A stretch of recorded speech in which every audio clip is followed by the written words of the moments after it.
नमस्कार साथियों। एक ऐसा चुनाव जिसके भीतर सत्ता विरोधी हवा यानी एंटी इनकम्बेंसी कोई मायने नहीं रखती है। एक ऐसा चुनाव जिसमें नेता का चेहरा कोई मायने नहीं रखता है। एक ऐसा चुनाव जिसमें जातीय समीकरण या वोटों के ध्रुवीकरण को लेकर के जो पासे राजनीतिक दलों ने फेंके हैं वो कोई मायने नहीं रखते हैं।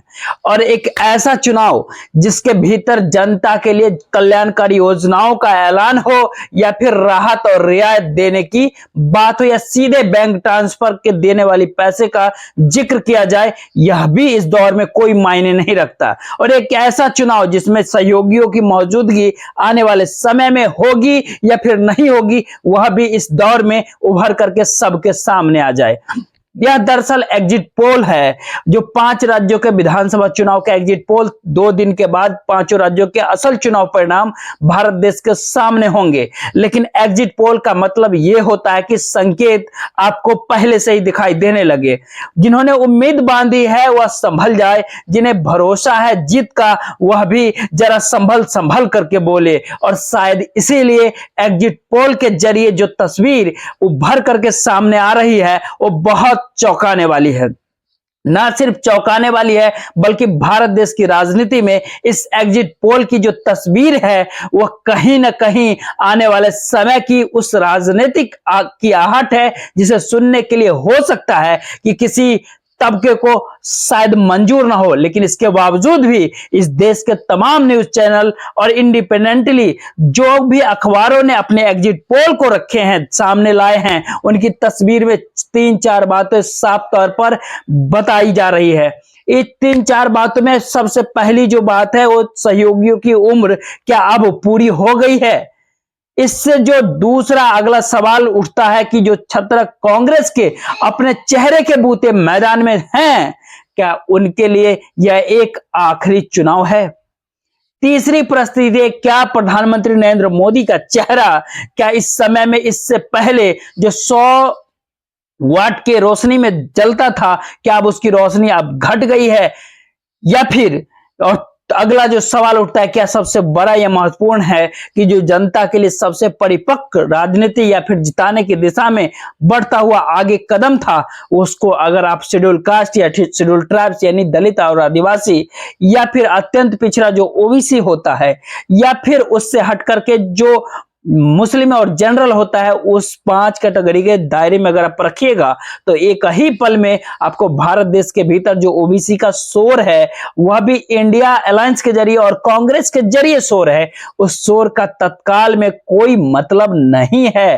तो फिर एक एक करके आज जरा उस सारे बातों को तोड़ते हैं, खोलते हैं, उसके ऊपर से पर्दा हटाते हैं कि दरअसल इसका क्या मतलब निकलता है। पहला संदेश सबसे महत्वपूर्ण, सबसे बड़ा और शायद यहाँ पे कांग्रेस के लिए सबसे बड़ा संकेत होगा इस समय का जो तेलंगाना से निकल करके आ रहा है। तेलंगाना में सहयोगी के तौर पे केसीआर की मौजूदगी, बीआरएस का ठसकपन है। बीआरएस और केसीआर के साथ मिली हुई एआईएम की जो पार्टी जो ओवैसी की पार्टी है, और इस दौर में जो कांग्रेस का लगातार यह कहकर के इन दोनों के ऊपर हमला करना कि यह भाजपा के साथ खड़े हैं। और एग्जिट पोल ने इस बात को साफ कर दिया कि अगर कांग्रेस वहां जीत रही है तो फिर सिर्फ रेस एक छोटे से मार्जिन भर की ही नहीं है, ये रेस बहुत बड़ी है, यानी गैप बहुत बड़ा है और कांग्रेस बड़ी तादाद में सीटों को जीतते हुए बीआरएस को हरा रही है। और इससे जुड़ा हुआ सवाल है कि जिस हैदराबाद शहर में कब्जा रहा एमआईएम का, वहां पर भी सेंध अब लग सकती है। यानी पिछले बार 7 सीटें वहां जीती थी, इस बार वह खिसक करके 5 पर आ सकती है। सामान्य तौर पर मुस्लिम बहुल इलाके में एमआईएम की जो सीटों की जो गवाना है या बीआरएस की वहां पे जो हार है, यह संकेत इस बात को लेकर के नहीं है कि कांग्रेस संगठन तो वहां पर उस रूप में था ही नहीं। एग्जिट पोल यह बतला रहा है कि जिस लिहाज से गांधी परिवार का प्रभाव और लोगों ने याद इंदिरा गांधी को किया, सोनिया गांधी को याद किया लोगों ने, उसने जबरदस्त तरीके से संदेश तेलंगाना के भीतर दिया है। तो फिर पहला संदेश जो तेलंगाना के भीतर से निकलता हुआ है वो बहुत साफ तौर पे इंगित करता है, संकेत देता है कि तेलंगाना की सीटों में करीब करीब 50 से 70 सीटों के बीच कांग्रेस चुनाव जीत लेगी। और यह संदेश शायद इतना बड़ा है जिसमें बीआरएस सिमटते हुए नजर आती है आपको 30 से 40 सीटों के बीच में। यह संकेत तमाम न्यूज चैनल और अखबारों के जरिए मिल रहे हैं। कांग्रेस 70 पार भी कर सकती है, ऐसा अंदाजा लगाया जा सकता है। गैप इतना बड़ा हो सकता है। सबसे बड़ा मैसेज है उस देश के भीतर की जहां पर सहयोगियों की राज चलता है, उनके लिए सबसे बहुत बड़ा संकेत है जो तेलंगाना से निकल करके आ रहा है। उस केसीआर की ताकत का एहसास हर किसी ने कर लिया। जब रैली बुलाई तो उसमें समाजवादी पार्टी का मुखिया यानी अखिलेश यादव भी पहुंचे, दिल्ली से अरविंद केजरीवाल भी पहुंचे, सीपीएम के नेता केरल से उड़ करके बीजेएम भी पहुंच गए, डी राजा सीपीआई के नेता वह पहुंचते हैं, और तो भगवंत मान पंजाब से उड़ करके पहुंचते हैं। और एक संदेश निकलता है कि यह एक मोदी सत्ता के और बीजेपी के खिलाफ एकजुटता की लड़ाई है। लेकिन एक ही झटके में भारत जोड़ो यात्रा के बाद की जो परिस्थितियों में जिस रेखाओं को बनाया, उस तेलंगाना में उसका असर अब दिखाई दे रहा है। दूसरी जो स्थिति परिस्थिति बनती है वो है उसी कांग्रेस के लिए डराने वाली होती है। डराने वाली इसलिए कहते हैं क्योंकि जिस समय भारत जोड़ो यात्रा निकल रही थी, उस समय ना सिर्फ कांग्रेस के नेता बल्कि बतौर राहुल गांधी ने यह कहने से नहीं चुके कि करंट जो है और अंडर करंट जो है वो सबसे व्यापक और जबरदस्त मध्य प्रदेश के भीतर है। और मध्य प्रदेश इसलिए पूरी कमान एक लिहाज से कमलनाथ के हाथों में थमा दी गई। शिवराज सिंह चौहान को साथ लेने की जरूरत भी दिल्ली की बीजेपी सत्ता और हाईकमान ने नहीं समझा, लेकिन एग्जिट पोल ने कई संकेत उभार दिए मध्य प्रदेश के भीतर, जिसमें सबसे बड़ा था जिसका कांग्रेस का कद, जिसमें 18 वर्ष तक कोई मुख्यमंत्री रहा हो और 2018 के चुनाव में वह हार भी गया हो, और उस समय में विधायकों की खरीद फरोख्त के बाद भाजपा ने सत्ता बना भी ली हो, और जिस वक्त मुरैना और भिंड या फिर ग्वालियर के इलाकों से कांग्रेस से निकले, वहां पे नरेंद्र सिंह तोमर को भेज दिया गया। जिस शहरी इलाके में विजयवर्गीय इंदौर के इलाके में भेजे गए, वहां पर भी चूल्हे हिल गए। लेकिन एग्जिट पोल ने कमाल ही कर दिया। एग्जिट पोल के जरिए पहला संकेत यह निकलता है कि पुरानी तमाम जीतों से बड़ी जीत शिवराज सिंह चौहान हासिल करने वाले हैं। यहां आप यह कह सकते हैं कि शिवराज सिंह चौहान तो हाशिए पे थे, लेकिन एग्जिट पोल का विश्लेषण जो निकल के आ रहा है बहुत साफ तौर पे यह कहता है कि शिवराज सिंह चौहान आखिरी वक्त में, जब आखिरी समय का मतलब चुनाव प्रचार खत्म होने के 10 दिन पहले जब उनकी एंट्री होती है और जिन जिन इलाकों में वो पहुंचे, उन इलाकों में भाजपा को जीत मिल रही है, यह एग्जिट पोल कह रहा है। और हैरत और हैरान इस बात को लेकर के कि पुरानी तमाम जीतों से बड़ी जीत अगर भाजपा को अगर मिल रही है, तो कांग्रेस जिस करंट का जिक्र कर रही थी, राहुल गांधी जिस करंट की बात कर रहे थे, कमलनाथ जिस करंट का बात कर रहे थे, वो सब कुछ क्या अब धोखा था? यह सवाल अब बहुत बड़ा इसलिए भी क्योंकि भाजपा 150 सीट तक वहां पर जीत सकती है। कांग्रेस 70 से ज्यादा सीट नहीं जीत पाएगी। यह परिस्थिति किसी ने नहीं सोची होगी कि इस जीत के साथ शिवराज सिंह चौहान की मौजूदगी इतनी बड़ी होगी। हालांकि प्रधानमंत्री नरेंद्र मोदी ने अपने चेहरे को ही सामने लाया, लेकिन आखिरी वक्त में उनके लिए कहीं ना कहीं भाजपा के वोटों पे शिवराज सिंह चौहान नजर आ गए, पोस्टर पे नजर आ गए। एग्जिट पोल के दूसरा सच है। अगली परिस्थिति निकलती है राजस्थान प्रदेश से। उस राजस्थान में जहां पर कांग्रेस लड़ रहा था, झगड़ रहा था, आपस में उलझ रहा था और किसी को कुछ भी समझ ही नहीं आ रहा था कि कांग्रेस बचेगी या फिर नहीं बचेगी। और इसीलिए वहां पर वसुंधरा राजे को दरकिनार करने से भाजपा की दिल्ली हाईकमान और सत्ता ने कोताही बिल्कुल नहीं बरती, उन्होंने दरकिनार कर दिया।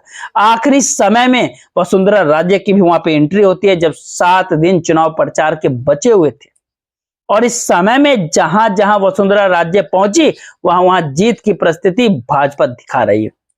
और एक ही झटके में 2 परिस्थिति निकल करके सबके सामने आ गई। पहली परिस्थिति जो गहलोत की योजनाएं हैं, गहलोत का अपना घूमना फिरना, उसने दिखलाया कि गहलोत को कोई खारिज बिल्कुल भी नहीं कर सकता, यानी वह टक्कर देने की स्थिति में है। दूसरी परिस्थिति उभरती है कि भाजपा के साथ जो पहले राउंड में नजर आ गया था कि भाजपा बहुत ताकत के साथ वहां पर चुनाव जीत जाएगी, उसने एक ही झटके में भाजपा को गहलोत के समानांतर बराबर ला करके खड़ा कर दिया। यानी सीटों की अंतर अगर होगा तो सिर्फ 5 से 10 सीटों के बीच होगा, इससे ज्यादा दोनों राजनीतिक दलों में अंतर नहीं होने वाली है। और बहुत मजेदार बात निकलती है कि इस समय में जब इस बात का जिक्र हो रहा मध्य प्रदेश का, तो जरा सोचिए, चाणक्य जो लगभग उसका स्ट्राइक रेट मानी जाती है 95% स्ट्राइक रेट ओरिजिनल सही होती है, उसने मध्य प्रदेश के भीतर भाजपा को 151 सीट दी, कांग्रेस को 74 सीट दी। लेकिन जिक्र हम राजस्थान प्रदेश का करते हैं, राजस्थान प्रदेश के भीतर ठीक 101 सीट कांग्रेस को मिली और 89-90 के आसपास बीजेपी को मिली। मार्जिन 10 के अंतर के ऊपर है। बहुमत के लिए 100 सीट चाहिए, वहां पर कांग्रेस आकर के खड़ी है। इंडिया टुडे का एग्जिट जो पोल है वो बतला रहा है। अब राजस्थान के भीतर भंग असेंबली का परिस्थिति थी, कांग्रेस को 96 लेकिन भाजपा को 90 सीट। अपर हैंड कांग्रेस का है। जो इंडिया टीवी है, जो अपने तौर पर उसके स्ट्राइक रेट जो बतला रही है 87% रहती है, उसने राजस्थान के भीतर कांग्रेस को 99 सीट दी और भाजपा को 85 सीट दिया। यानी इस तीसरे राज्य के भीतर मुकाबला बहुत जबरदस्त होना है और बिल्कुल मार्जिन की परिस्थिति है। और इसके भीतर खास तौर पर 22 सीटों का जिक्र जो शुरू से किया जा रहा है, हम कर भी रहे थे कि वोटों का अंतर वहां पे बहुत कम रहेगा, उसे कोई मैनेज कर लेगा क्या, और जिसकी सरकार होती है वो मैनेज कर लेती है क्या, ये सवाल बहुत बड़ा है और लगातार राजनीतिक दायरे के भीतर घूम रहा था। तो यहाँ पे 3-4 संकेत आपके सामने निकले। चौथा मैसेज जो आ रहा है छत्तीसगढ़ के भीतर से, छत्तीसगढ़ के भीतर भूपेश बघेल के सामने जो है दूसरा कोई नेता ही नहीं है। जो वहां के एग्जिट पोल दिखलाते हैं उसमें अपर हैंड में हर मायने में हर तरफ से हर जगह पर बघेल है और इतने ज्यादा भी नहीं है कि पिछली बार की तरह वो चुनाव जीत जाए। और भाजपा की हालत ऐसी भी नहीं है कि वह पिछली बार की तरह 15 या फिर 17 या 18 या 20 सीट तक ही आ पाए। वह सीटें अब बढ़ रही है, बीजेपी की 15 सीट से वह 30 सीट तक जीत सकती है, लेकिन दूसरी तरफ 55 सीट के नीचे बघेल बिल्कुल भी नहीं आएंगे। एग्जिट पोल बहुत साफ कह रहे हैं कि कई संकेत दे रहे हैं कि एक साथ कई संकेतों को लेकर के पहला बड़ा जो मैसेज आता है वहां से चुनाव के ऐलान के साथ है। जरा आप ध्यान से देखिए कि कांग्रेस के स्ट्रेंथ क्या थी उस दौर में। कांग्रेस के स्ट्रेंथ उसके छत्रक थे, भाजपा के स्ट्रेंथ क्या थी, उसका चेहरा मोदी था। तो इन दोनों के स्ट्रेंथ के ऊपर पूरा खेल ही खेला गया। तो कांग्रेस के स्ट्रेंथ जो है राजस्थान के भीतर गहलोत, वहां राहुल गांधी की मौजूदगी नहीं। यहां पर मध्य प्रदेश के भीतर कमलनाथ, राहुल गांधी की मौजूदगी नहीं। छत्तीसगढ़ के भीतर बघेल, राहुल गांधी की मौजूदगी नहीं। राहुल गांधी की मौजूदगी अगर नजर आती है तो तेलंगाना के भीतर, जहां पर कांग्रेस स्वीप करने की स्थिति में है, जीतने की स्थिति में है। तो पहला संकेत आता है कि जो छवि, जो तस्वीर राहुल गांधी ने खुद की भारत जोड़ो यात्रा के साथ गढ़ लिया, बनाया, उस छवि को भारत जोड़ो यात्रा जिन राज्यों से निकली उसमें मध्य प्रदेश बड़ी महत्वपूर्ण है, वहां पर वह बेअसर हो गई।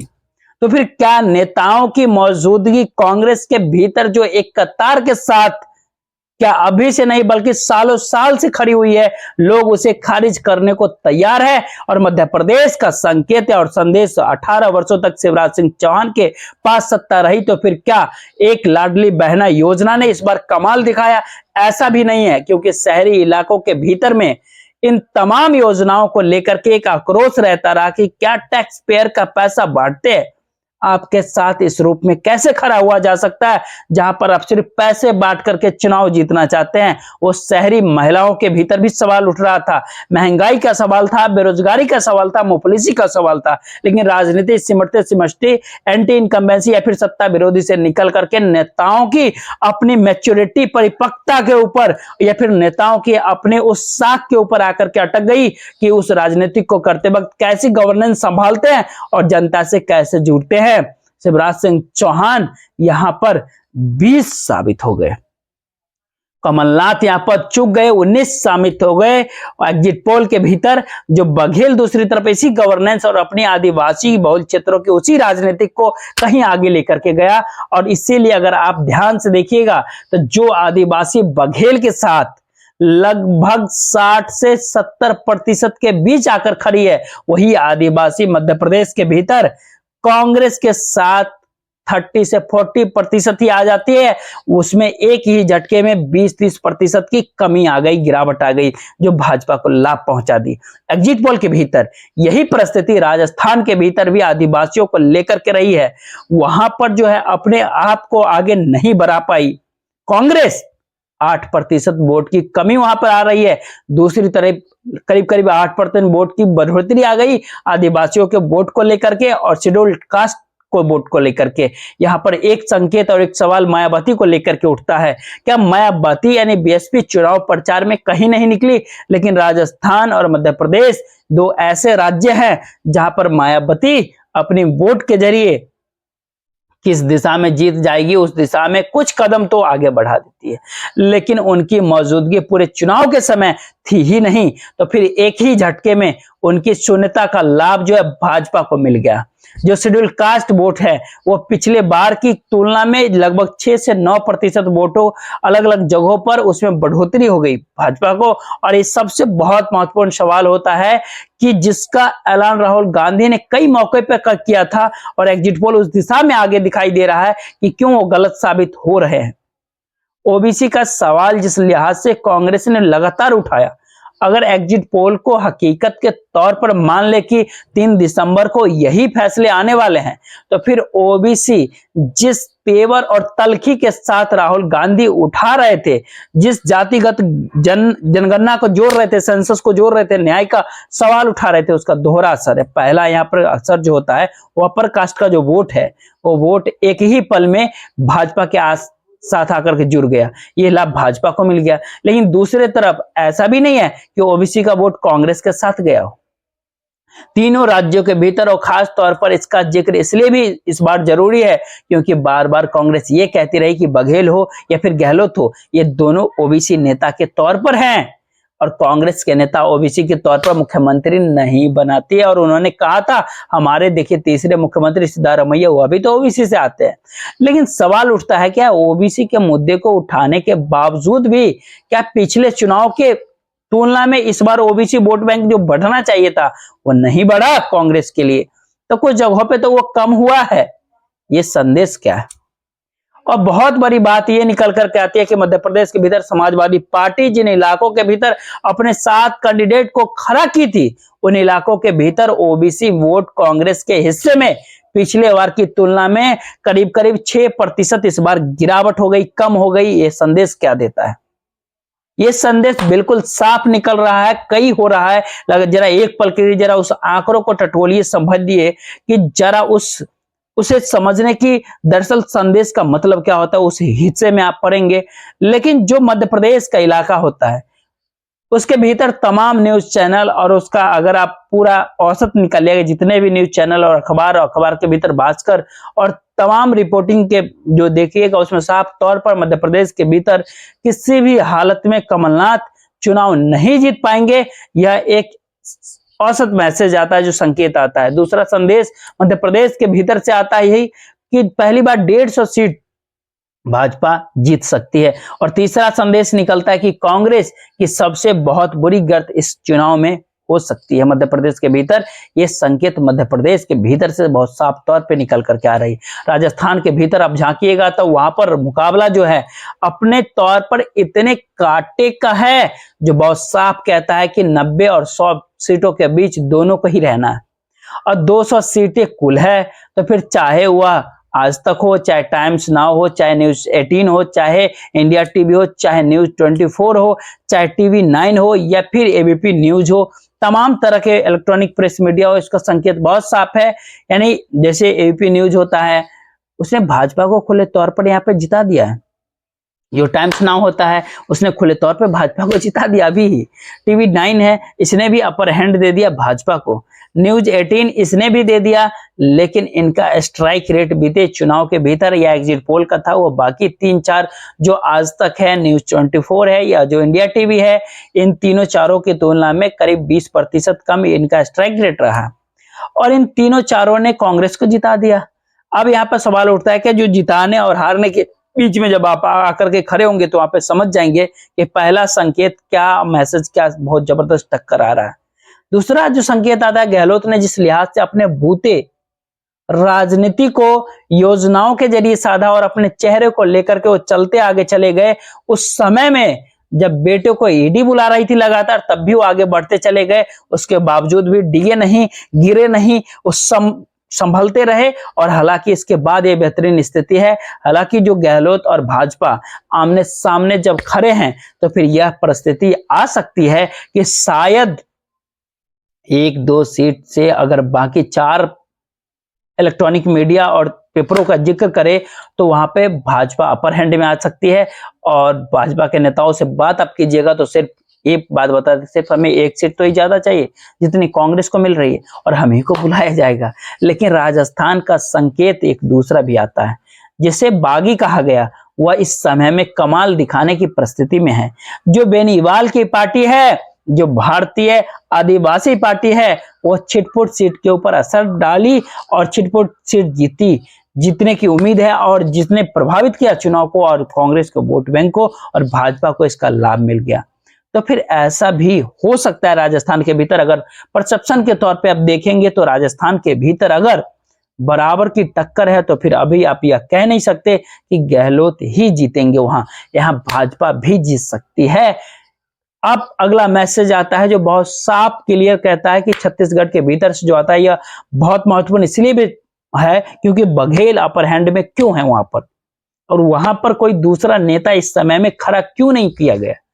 और तीसरा संकेत जो वहां से आता है, जो बघेल किन मुद्दों को लगातार उठा रहे थे, वह जिक्र अडानी का कर रहे थे, और जिक्र माइंस का कर रहे थे, वो आदिवासी कल्याण का जिक्र कर रहे थे, वह मोटे अनाज भी सरकार कैसे खरीदती है और कितना लाभ पहुंचा रही है, इसका जिक्र कर रहे थे लगातार। भाजपा जिन बातों को लगातार उठाती थी, वो गोबर का मुद्दा हो या फिर गौमूत्र का मुद्दा हो, इसको भी अपने तौर पर बघेल ने योजनाओं के साथ जोड़ दिया। ज्वार बाजरा तो जोड़ा ही वो, और यहीं पर भाजपा के नेता मात खा गए और किसी के पास कुछ कहने को ही नहीं था। और उन परिस्थितियों में जब ईडी ने पूरे तरीके से घेराबंदी बघेल और उनकी सरकार की कर रखी थी, तो बघेल यहां पर अपर हैंड है।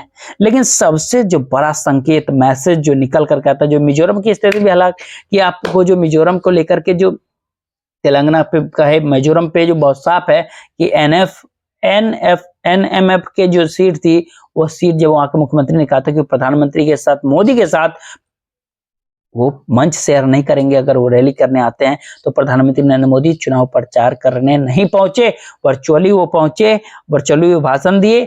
एमएनएफ को इसका फायदा नहीं मिला। पिछली बार जितनी सीटें थी उसमें आधी सीटें कम कर दीजिए इस बार। पिछली बार 26 सीटें जीती थी, इस बार कुल 40 सीट है, तो 20 चाहिए बहुमत के लिए, पहले 26 थी। भाजपा ने समझौता कर लिया, उनके एक व्यक्ति को मंत्री बनाया दिल्ली के भीतर, लेकिन इसके बाद सबके बीच जो मणिपुर की पूरी परिस्थिति नॉर्थ ईस्ट से निकली और मिजोरम भी प्रभावित हुआ, क्योंकि आदिवासियों और जो क्रिश्चियनिटी है वहां पर, उन दोनों की मौजूदगी वहां पर है। तो एमएनएफ 14 से 15 सीट से ज्यादा इस बार जीत पाने की स्थिति में नहीं है। लेकिन जेडपीएफ जो वहां पर है, जो पहली बार 8 सीट से लगभग दोगुनी सीट जीत सकती है, यानी 16 सीट जीत, और कांग्रेस 8 से 10 सीट वहां पे जीत सकती है। अब वहां पर कांग्रेस और जेडपीएम मिल करके सरकार बना सकते हैं, यह संकेत मिजोरम से बहुत साफ तौर पे निकल के आ रहा है। आखिरी बात जो तेलंगाना के भीतर से जो आ रही है, जो तेलंगाना के चुनाव परिणाम का एक संकेत बहुत साफ है, वहां पर कांग्रेस शुरुआती दौर में नहीं थी, भाजपा की मौजूदगी थी। लोकसभा चुनाव के भीतर भाजपा की मौजूदगी ही थी। बीआरएस जो वहां पर, जो टीआरएस से बीआरएस इसलिए कर दिया क्योंकि अपने आप को राष्ट्रीय तौर पर दिखलाना चाह रहा था। केसीआर की बेटी जो दिल्ली के शराब घोटाले में उस दायरे में फंस गई, तो ईडी ने एक बार बुलाया, उसके बाद समझौता हुआ तो बुलाना बंद कर दिया। केसीआर के बेटे केटीआर लगातार ये कहते रहे कांग्रेस और भाजपा नेशनल पार्टी नहीं है, यह रीजनल पार्टी ही है। ये सारी बात के बीच अगर देखिएगा, सबसे बड़ा सवाल जो उठता है कि इस पूरी कतार के बीच आप ध्यान से देखिएगा तो बीते 15 सालों के भीतर कभी किसी सहयोगियों को कांग्रेस हरा ही नहीं पाया। और इस समय देश के भीतर सब छत्रकों की जो हकीकत है, उनके पास जो भी वोट आया वो कांग्रेस का खिसक करके आया। फिर क्या तेलंगाना का संकेत, मैसेज, संदेश क्या इस देश के सहयोगियों के लिए खतरे की घंटी है? हो भी सकता है। और दूसरा संकेत ये है कि कांग्रेस के लिए इस एग्जिट पोल से जो निकल करके आता है कि राहुल गांधी की छवि जो है और कांग्रेस की छवि में अंतर है। राहुल गांधी की नेता के तौर पर छवि है और कांग्रेस के नेताओं की छवि है, इसके भीतर भी अंतर है। और बहुत बड़ा सवाल ये होता है कि सिर्फ पैसे और ऐलान के जरिए चुनाव नहीं जीता जा सकता है, लेकिन इंतजार 3 दिसंबर का आप कीजिए, 2 दिन बाद का, जब हम भी करते हैं और आप भी कीजिए। फैसला रिजल्ट जब ओरिजिनल आएगा, जो भारत के राजनीति का, उस दिन बात किया जाएगा, जो समूचा देश दुनिया की नजर भी उसके ऊपर है कि 2024 के भीतर भारत के भीतर क्या होने वाला है। लेकिन मिलेंगे इन सारे बातों को लेकर के 3 दिसंबर को। बहुत बहुत धन्यवाद। जय हिंद, जय भारत।